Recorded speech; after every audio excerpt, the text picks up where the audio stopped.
Welcome back to our continuing study in the Gospel of Matthew. I'm going to be reading from the Message translation. I have a copy of the Message New Testament, but unfortunately it's a paperback and the first half disintegrated. I also have a copy of the New Living Translation and that disintegrated.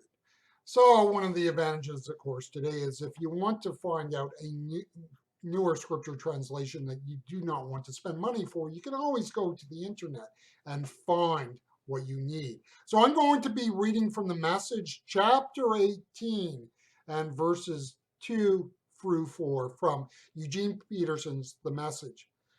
For an answer, Jesus called over a child whom he stood in the middle of the room and said, I'm telling you, once and for all, that unless you return to square one and start over like children, you're not going to get a look at the kingdom, let alone get in. Whoever becomes simple and elemental again like this child will rank high in God's kingdom. Now, we can emphasize what is different between the Pharisees and Sadducees, but we want to begin with this. What was common to both the Pharisees and Sadducees?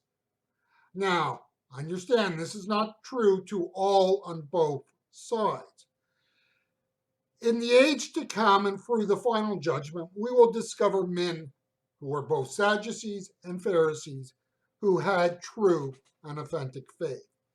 When that is acknowledged, we must note that on both sides there were men of pride. We are not saying men who were proud of what they were. We are saying men who allowed their systems to exalt themselves.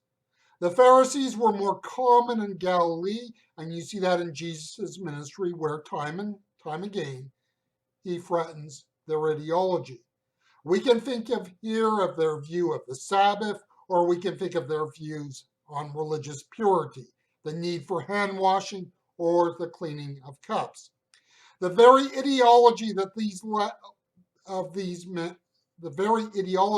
allows these men and pride to stand above others because we have it all together. The Sadducees are challenged by Jesus mainly in his final week. The greater temple complex was their domain. The Sadducees were people who were able to work with Rome. Yes, the Sadducees still kept the sacrificial system going, even as they succumbed to the authority of Rome. The Sadducees still valued the Jewish worship, even as they bought into Roman rule.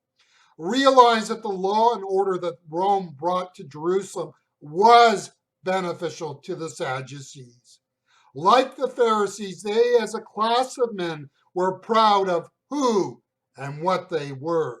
They were the ones who maintained the order and rhythm of life in the midst of chaos.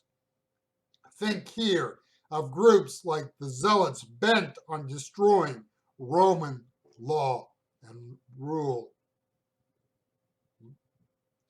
The danger that is in religious practice is that we are content with where things are at, as long as the values are maintained or the ideology is maintained.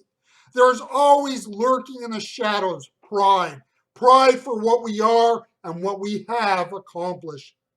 The child has accomplished nothing. The child is ignorant. The child is wholly dependent on others. The child is the antithesis of the proud and arrogant Sadducee. The child is the antithesis of the proud and arrogant Pharisee. We are not saying that ideology or the values are unimportant. The danger is when they become bifurcated. It is ideology or values versus ideology. You see, when they are separated, they can be mastered. And then we can be proud of what we have accomplished, proud of our ideological system, or proud of the fact that we have the right set of values. You want to spook an arch conservative? Make her aware that her system is fallible. You want to spook an arch liberal? Make him aware of the centrality of the doctrine of Jesus' resurrection in Christian thought. In their own ways, both sides of the spectrum are inflexible. It is this or not at all. It is my way or no way at all. You see in the middle, which I will admit is broad. Maybe too broad for me, but it is broad.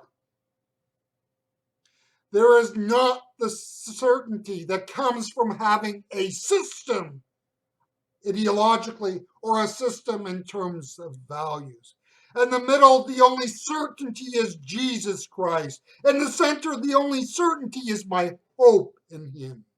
Like a child, I need him. Like a child, I have questions. Like a child, I do not understand and know everything.